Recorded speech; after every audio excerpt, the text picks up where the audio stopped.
I guess that's the way I like it. That makes me rumble. Don't we rumble? Float like a butterfly and sting like a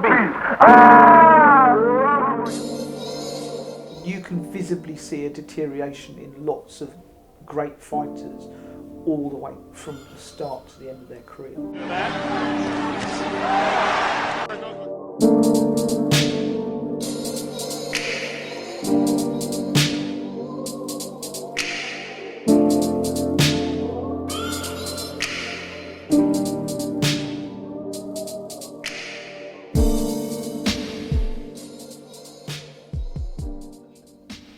Not really, not in amateur boxing. In amateur boxing, you've got much heavier gloves and sparring and things like that. It's not as intensive, you're not as physically fit.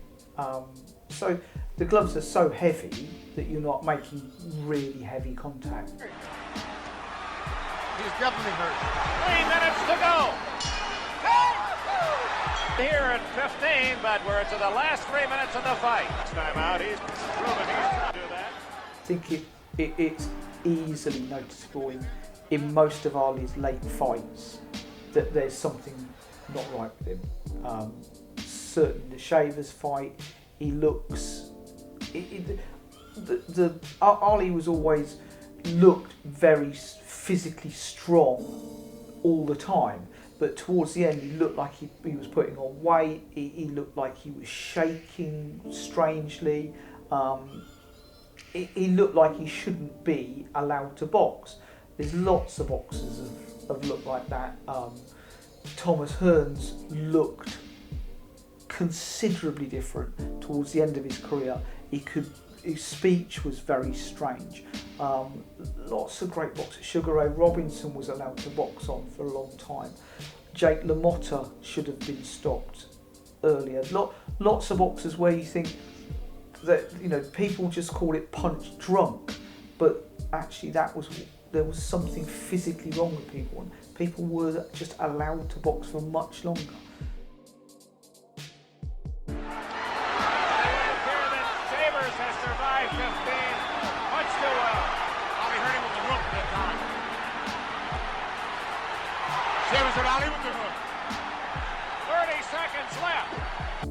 I think in amateur boxing, it's probably as safe as it can ever be. There's still contact, it's very short rounds, it's heavier gloves, so there's not as much contact with the head. In professional boxing, once money's involved, people's scruples go out the window. People are encouraged to fight when they should stop. They are allowed to fight when they shouldn't be even in a ring, and you know, people treat it like a freak show almost. So with amateur boxing, I'd be very happy that rules are followed. For professional boxing, it's just a different ball game.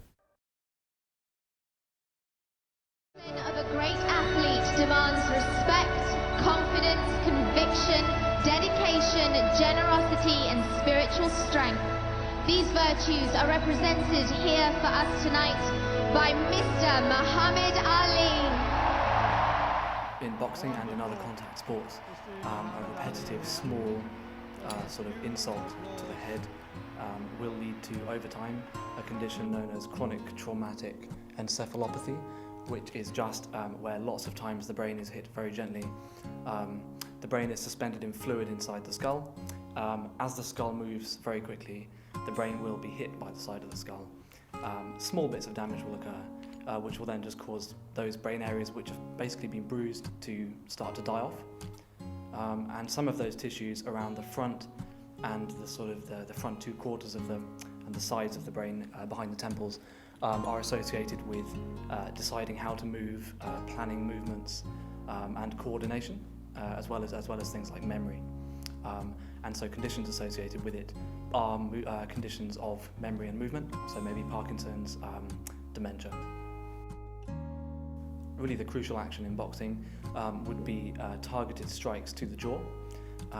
Although hits are taken on the forehead, to a certain extent the forehead is designed to take blunt force through the curved shape of the forehead, and also there's a bit more distance between the brain and the skull there. The real danger is where you get hit on the jaw, which is and the side of the jaw and the front of the jaw, which are both really quite sort of prized targets in boxing.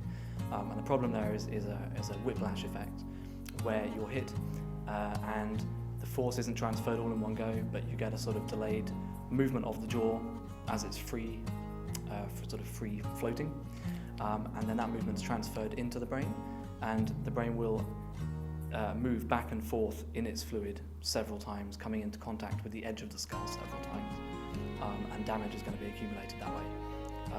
Where it leads to a knockout, you get a lot of trauma to a certain area will mean that a lot of steroid hormones are released, dopamine especially, and cortisol, which will result in a sort of mass firing of neurons. The brain will shut down and we get a knockout.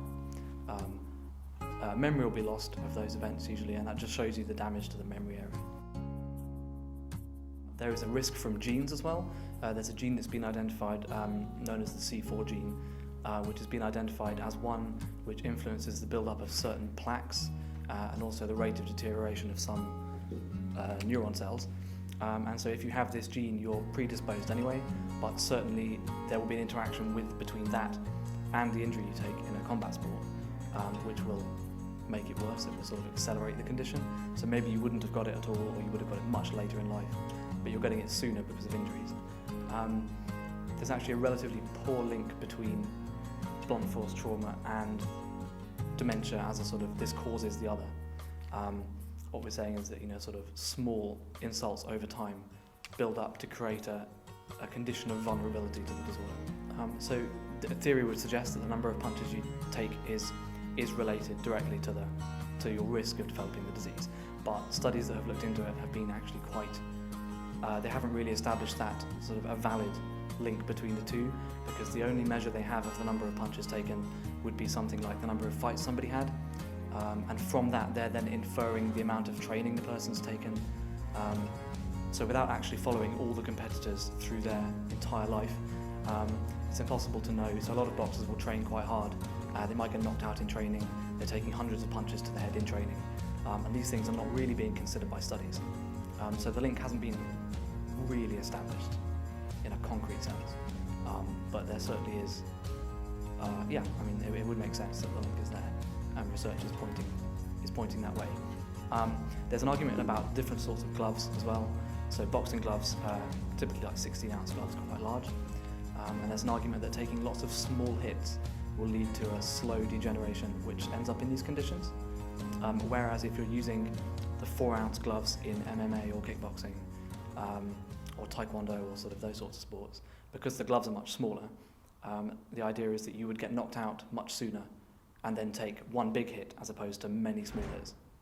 And there's an argument that that's better, but there's no definitive link. I think boxing's great discipline. It's with any contact sport, I think you've got to have discipline.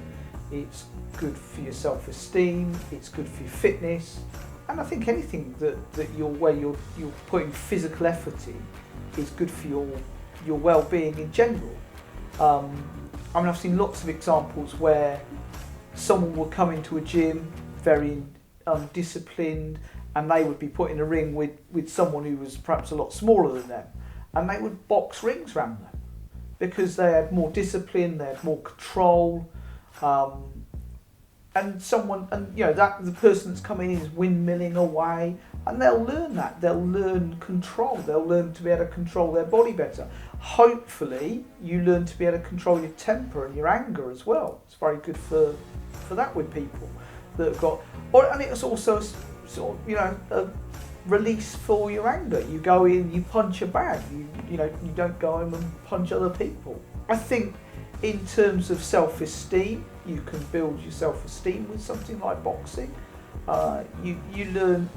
I think for a lot of people, it's an opportunity that gives you, lots and lots of boxers have the ability to travel the world. They meet lots of people they perhaps wouldn't.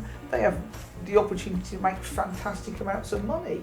Now, without boxing, those people would probably be in all sorts of walks of life, that they'd just be stuck in. With boxing, they have the opportunities to really broaden their lives, and not only their lives but also their families as well. I think certainly with my dad, any sporting activity made him feel good. He felt that it built his self-esteem. He wasn't very big as a young man. A theory would suggest that the number of punches you take is related directly to your risk of developing the disease. Well, I definitely feel there are benefits to boxing, both from mental health and physical health as well.